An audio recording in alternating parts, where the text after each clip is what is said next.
guerre dans l'église. C'est des gens aussi qui ont été avec nous ici, qui l'ont quitté, qui nous font la guerre. Quand vous regardez dans 1 Jean, chapitre 1er, vous allez voir, on est en train de parler de l'Antéchrist. C'est des gens qui étaient parmi nous, qui se sont retirés, qui sont devenus Antéchrist, donc contre Christ. Des combats, il faut être très prudent. Ma prière est que Dieu te donne l'onction de la prière cet après-midi. Parce qu'il faut être un homme et une femme de la prière. Amen. Ne minimise pas. Parce que si dans le physique, on te combat par tes propres frères de sang, ça te fait mal. Mais le même aussi, soi-disant enfants de Dieu, peuvent aussi te faire la guerre aussi. Amen. Ne dites pas que, comme c'est les enfants de Dieu, ça ne va pas faire, ça fait mal. Judas, il a fait la guerre à Christ. La trahison, c'est un combat. C'est une lutte. Jésus a pleuré. Il a dit même à Judas, donc, tu m'as vendu à cause d'un baiser. Ceux-là qui peuvent te faire mal dans la vie, ceux-là aussi à qui tu as partagé la même nourriture. Vérité. Ils peuvent te faire mal, bien-aimé. J'aimerais peut-être dire cette parole dans Jérémie, que maudit soit l'homme qui se confie à l'homme, mais béni soit l'homme qui se confie à l'Éternel. Dieu veut que maison de l'homme, que tu apprennes à te confier à l'Éternel. Qui est-ce qu'on n'a pas fait confiance dans cette église ici? Comme les Ivoiriens disent qu'ils sont partis casser le sucre derrière nous, sur notre dos. Quel sucre? Va leur demander. Vous voyez un peu? Des combats, c'est de luttes violentes.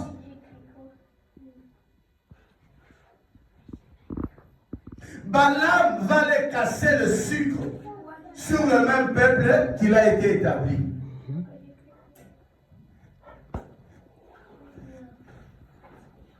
Combien ont cassé le sucre même sur l'amitié? Sur le dos de tes amis, tu casses le sucre. Il y a des casseurs de sucre partout. Des combats. Combien tous sont les victimes de combats? Des fois, tu te demandes, mais ils me combattent à cause de quoi? Peut-être on te combat à cause d'une chaussette, comme tout à l'heure quelqu'un le disait, de la jalousie. La jalousie peut enclencher un combat. Il y a des gens qui ne veulent pas que les autres avancent. Il y a des gens qui ne veulent pas le bonheur. Voilà des causes qui peuvent amener des combats dans la vie des gens. Il y a des gens qui ne veulent pas que les autres soient élevés dans la société. Il suffit qu'on te voit seulement avec une trottinette. Combat sur combat.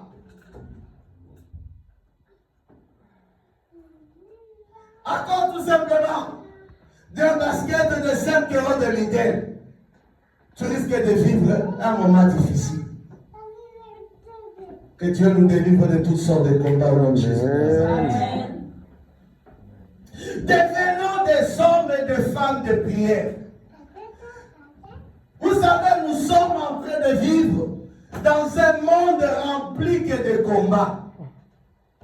Là où tu es né, dans ta propre famille, combat. Tu es ici, combat. Tu es au travail, il y a des combats. Dans tous les domaines. Tu veux entrer dans le mariage, n'en parlons même pas. Il y a des méga combats là-bas. Vous ne voulez pas dire un amen? Amen. C'est ça. Aujourd'hui, vous allez voir, des gens sont en train de rougir dans l'église à cause de ces combats-là. Dans tous les domaines de la vie, il n'y a que combat sur combat. Ministère, n'en parlons même pas. J'aimerais dire à quelqu'un que Dieu te donne aussi un grand cœur dans les combats. Amen. Il faut que tu aies un grand cœur. Si tu as un petit cœur, tu ne peux pas aller trop loin. Tous les domaines de la vie contiennent des combats. Oh, j'ai mon projet. J'aime bien l'adage qui dit, celui qui veut la paix prépare la guerre.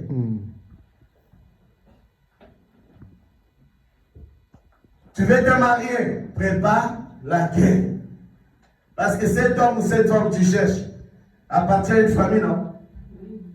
Vous ne voulez pas répondre, non? Ah, amen. Oui. Ah, tu ne connais pas la mentalité des oncles, tu ne connais pas la mentalité des tantes, tu ne connais pas la mentalité de ses propres frères ou sœurs, même s'il est enfant unique ou fille unique, tu ne connais pas. C'est que tu dois préparer la guerre. Quelle guerre? On vient de définir qu'un combat, c'est une lutte. Comment? La lutte est le comment? Permanente. Permanente. Ah. Permanente, violente. Ah. Quand on dit une lutte violente, ça voulait dire quoi, frère Kofi? C'est sans pitié, celle-ci. Ah! Tu t'imagines un peu? Quand tu veux un mariage, c'est qu'il y aura une lutte sans pitié. Oui. Vous n'êtes pas marié, vous n'avez pas de femme de maison. Vous êtes bien. Ça va se gâter un jour, comme on dit dans les coins. Ah! On a dit que un combat ne peut avoir lieu qu'entre deux personnes ou plusieurs personnes, entre deux familles ou des organisations, etc., ou des sociétés. C'est ça, non? Oui. Tant qu'il y aura des personnes tout autour de toi, il y aura aussi des combats, des méga combats. Maintenant, il faut savoir, il y a deux terrains de combat. Il y a le terrain physique et il y a le terrain spirituel. Oh, quand les gens disent, ah, je me suis marié dans une famille, tout va bien, tu te trompes. Dernièrement, j'étais quelque part, j'étais en train de dire à quelqu'un, je ne sais pas, à Paris ou je ne sais pas.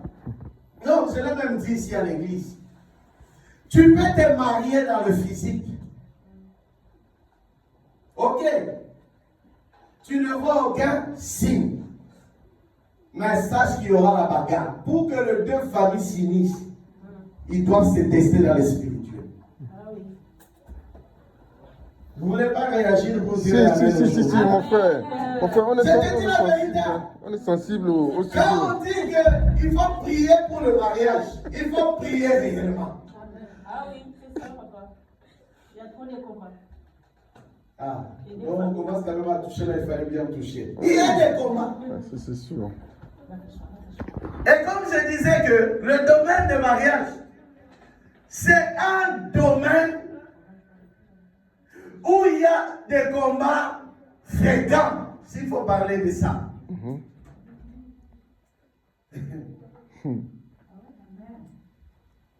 Regardez déjà au moment de la dot comment ça bouillonne. Des téléphones, des textos, des téléphones, des audios. Allô, c'est comment? Vous faites la liste et l'autre dit, non, moi non. Moi je veux une lampe écolement, tempête. Moi je veux une machette. Moi je veux une trottinette. Moi je veux costume. Moi je veux lunettes. Moi je veux chaussures. Moi je veux paille. Frère, toi-même tu regardes ta situation. Là on est en train de faire la liste. Toi-même tu regardes ta vie professionnelle. Elle est nulle encore pas. Mais quelque part les besoins se sont exprimés. Mais derrière ces besoins se cachent aussi des combats. Amen. Vous savez, je vais vous dire une chose. Ça c'est un témoignage vrai. J'ai entendu un jour un témoignage. Une femme était mariée était entrée dans un mariage. Vous savez, on l'avait privé la maternité à cause de quoi? À cause d'une tante qui n'avait demandé que seulement une aiguille, qu'on ne lui avait jamais donné l'aiguille.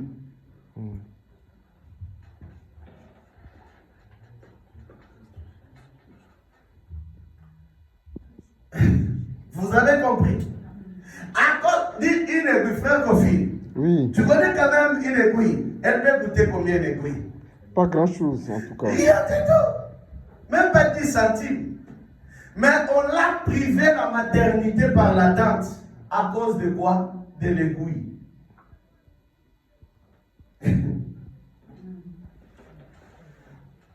Vous pouvez faire une grosse fête en train de danser. Je ne sais pas comment.